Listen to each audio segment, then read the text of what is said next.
What's going on YouTube? It's Snowflarky's Emos, and I'm here today with my Starry Night Trap Control deck profile. This is a deck I've put together and been playing a bit recently.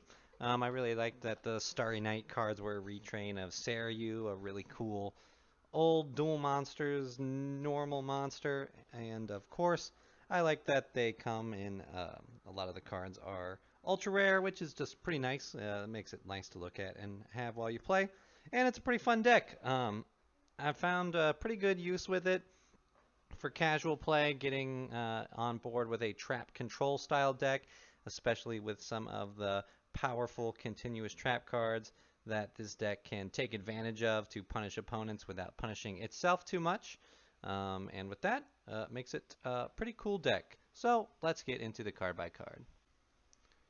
Starting off with our monsters, I am playing 2 copies of Starry Night Starry Dragon. This is a 7-star dragon with 2500 attack, which is pretty cool. If this card is normal or special summoned from the hand, you can target a card on the field and destroy it. That's pretty nice. Cannot be destroyed by battle with a dark monster or by a dark monster's effect, so it's pretty cool.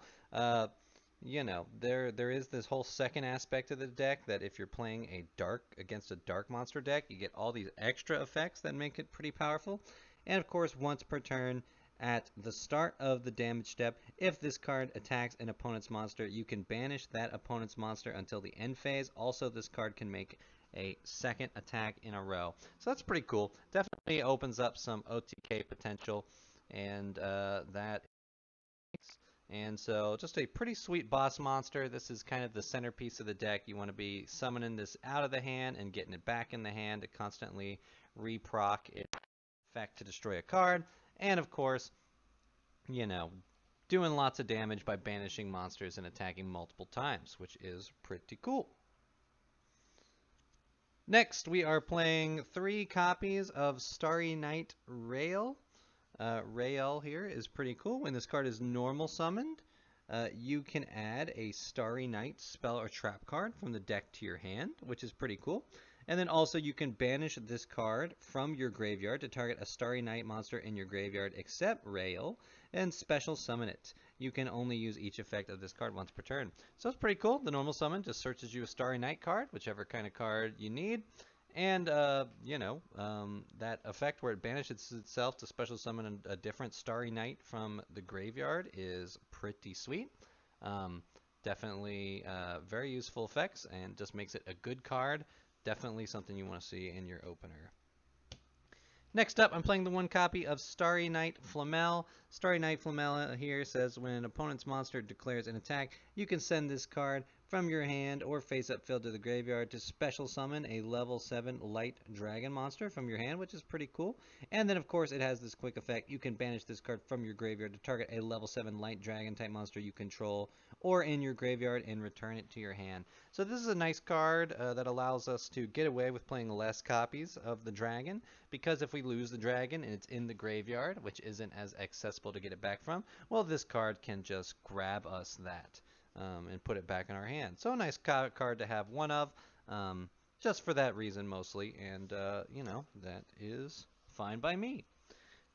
Next up on our monsters here, I am playing 3 copies of Starry Night Orbital.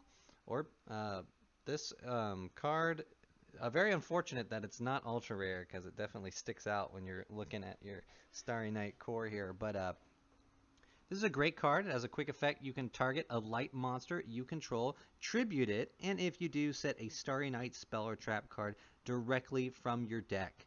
And then, of course, if a face-up level 7 dragon-type monster you control is returned to the hand while this card is in your graveyard, except during the damage step, you can special summon this card. You can only use each effect of this card once per turn. So it's pretty cool. You can summon it, tribute off another monster, or itself. You usually tribute it off itself to set any Starry Night spell or trap card, which is awesome. Gets us access to a lot of great cards. And then, of course, we keep getting to generate advantage, because every time we bounce our Starry Dragon back to our hand, we get this card out again, and of course we can use its effect again, just cycle through, pull all the Starry Night cards out of the deck, and that is pretty sweet. Definite great card to have 3 of. But that is actually it for all the monsters. Playing a lower count in this list because basically we're just playing the good Starry Night monsters. and we're going to let trap cards carry us the rest of the way. Next, we are moving on to spells. I am playing 3 copies of Starry Night Balefire. Good old, this is a great spell card that says you can add a Starry Night monster or a level 7 Light Dragon monster from your deck to your hand. So that is any of the monsters that we are playing in this deck. Then, if you control no monsters and your opponent controls a dark monster, you can special summon a level 7 Light Dragon monster from your hand. You can only activate this card once per turn. So pretty cool spell card that will either search out our dragon or any of our Starry Night monsters. And of course, if they have a dark monster, we get the bonus effect of getting to summon Starry Night, Starry Dragon right there, which is pretty cool. Definitely a great card. There's always a target to search, so we definitely want to play 3 of this card. Next up, I'm playing 2 Starry Night Ceremony. Only playing 2 of this because while it's a solid card, it is searchable, and I never want to see it more than once. During your main phase, you can reveal a level 1 Light Fairy monster in your hand, and if you do, add 1 level 7 Dragon-type monster from your deck to your hand, then place the revealed monster on the bottom of your deck. So that's pretty cool. That means if you have multiple Starry Night monsters in the opener, you're usually only summoning 1 anyway, so you might as well shuffle the other back to get our Starry Dragon ready and get that ready to go. That is pretty awesome. And then, of course, if your opponent activates a card or effect, you can special summon a level 7 Light Dragon-type monster from your hand. You can only use 1 effect per turn. So do keep that in mind. If you do the shuffle effect, you're not going to be able to use it to summon Starry Dragon that turn. But that second effect works on either player's turn, so you can use this card after your opponent plays a card to summon Starry Night, Starry Dragon, get some interruption going, and that is pretty cool. Making it a nice card to have. Next up, we're playing 3 copies of Pot of Extravagance, the go-to. If your deck doesn't make extra deck combos, Extravagance is great. Starry Night, Starry Dragon is not really an extra deck base deck. You're just trying to bounce this the dragon and get that in rotation, and because of that, we're going to turn our extra deck into card advantage. Pot of Extravagance, of course, just says at the start of your main phase, banish 3 to 6 cards face down from your extra deck randomly, and if you do, draw a card for every 3 that you did. So we banish 6, draw 2, pretty good. We can't use other drawing effects, but that's not a big deal because we don't have many others. And of course, last for spells, I'm playing 1 copy of Fury of Shin. This is just a spell card that says add a Torrential Tribute from your deck to your hand. It has a secondary effect that protects your water monsters from being destroyed by card effect, but we're not playing water monsters. We're just using it solely to grab Torrential Tribute, which Torrential Tribute is powerful enough that it's worth running this card anyway. And that is it for the spells. Next, we are going to go into our trap cards. I am playing 3 copies of Starry Night Arrival. Starry Night Arrival is a pretty cool continuous trap. During the main phase, you can activate 1 of these effects, target a level 7 Light Dragon monster you control. It returns to the hand, or special summon a level 7 Light Dragon monster from your hand. You can only use the effect of this card once per turn. So this is pretty cool. This is a card that we definitely want to see because this allows us to just continually bounce this card from the field back to the hand so that it's ready to go every turn and destroy a card. And for that reason, we are playing 3 of it because we want to see it, and we want to always have it. We don't want our opponent to remove it, so we always want to have another copy ready to go. So definitely, I would say the most important of the spells and trap cards. Very cool, and we need it to go online. Next, I'm playing 3 copies of Starry Night Blast. This is a pretty great card that says, when your opponent activates a card or effect, return a level 7 Light Dragon monster you control to the hand, negate the effect, and if you do, destroy the card. So it's not a counter trap, which kind of stinks, but still pretty useful, just because this card is searchable by Orbital. Normally when you're pulling out Orbital from the graveyard and tributing it off again, this is a card you want to have set and ready to go. You want to pull all these out as possible because essentially it just negates any card by bouncing our Starry Dragon back to the hand, which is something we want to do. We want to bounce this back to the hand. So that is pretty sweet. And yeah, awesome card. Next up, we're playing 3 Torrential Tribute. This card is very nice because it is a great interruption to be able to play on an opponent's turn. When they're summoning and trying to combo off, we can torrential their board, put them in quite a poor spot. And what's nice about this is because of Starry Night Arrival and the mechanics where we're bouncing cards back to the hand, we can always use that to bounce Starry Dragon back to the hand and avoid getting destroyed by Torrential Tribute. And then we have ways to get it right back out on the field, destroy another card, and it's pretty cool.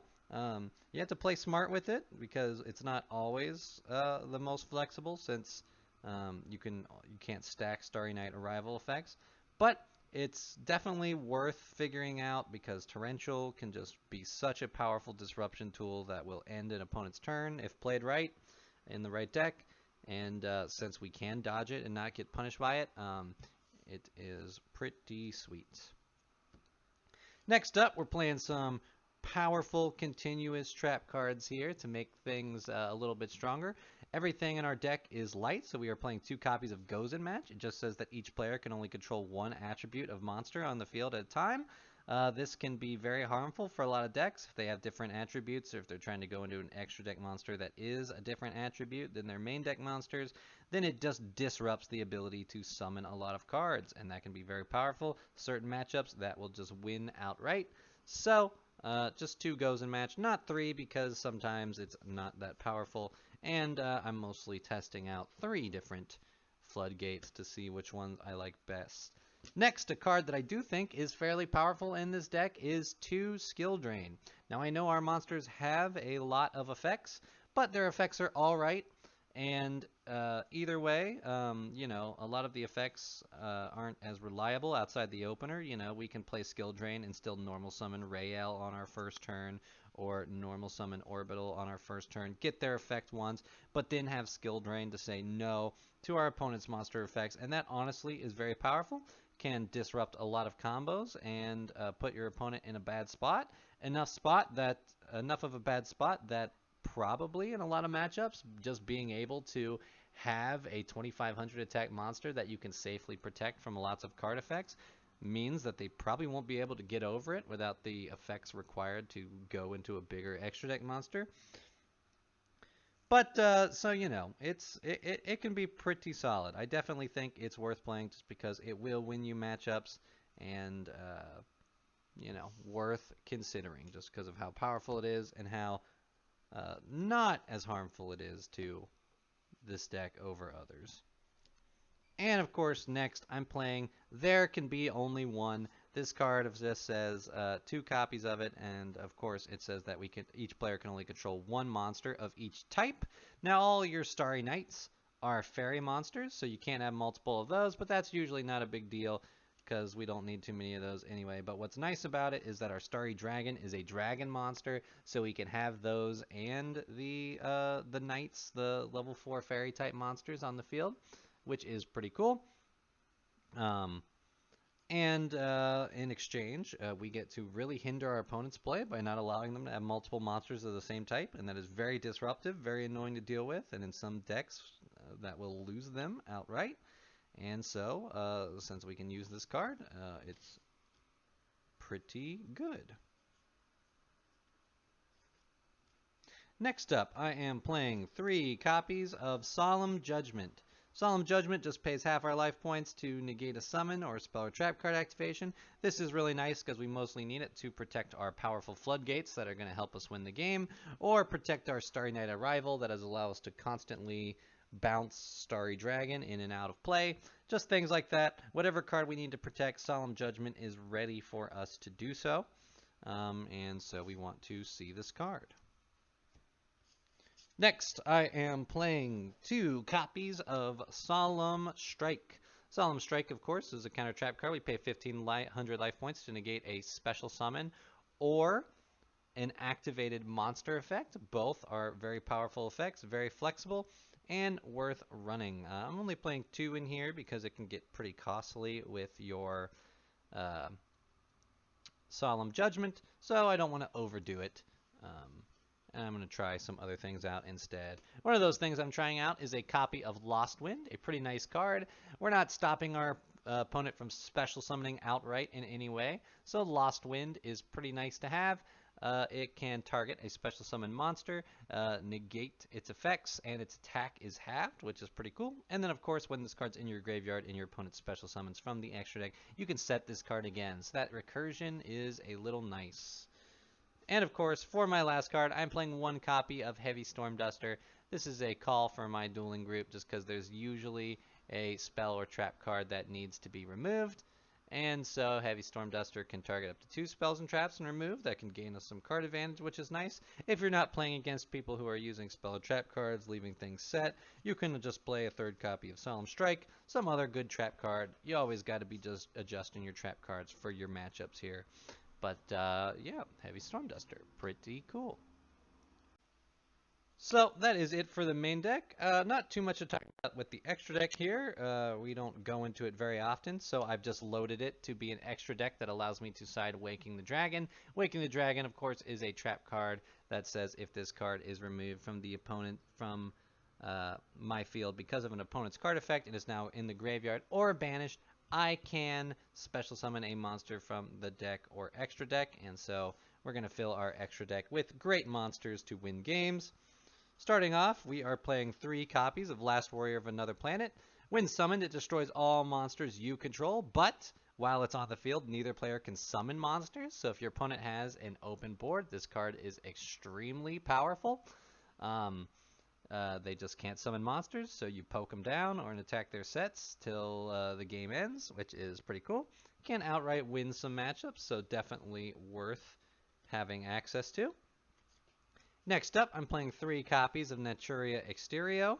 Exterio here, of course, is a great card to negate spells or traps. Essentially, we can negate a spell or trap by banishing a card from the graveyard and sending the top card of our deck to the graveyard, and we can do that any number of times. So we can just negate every spell or trap our opponent is activating, and a lot of times that will lose players games, which is what we want to do.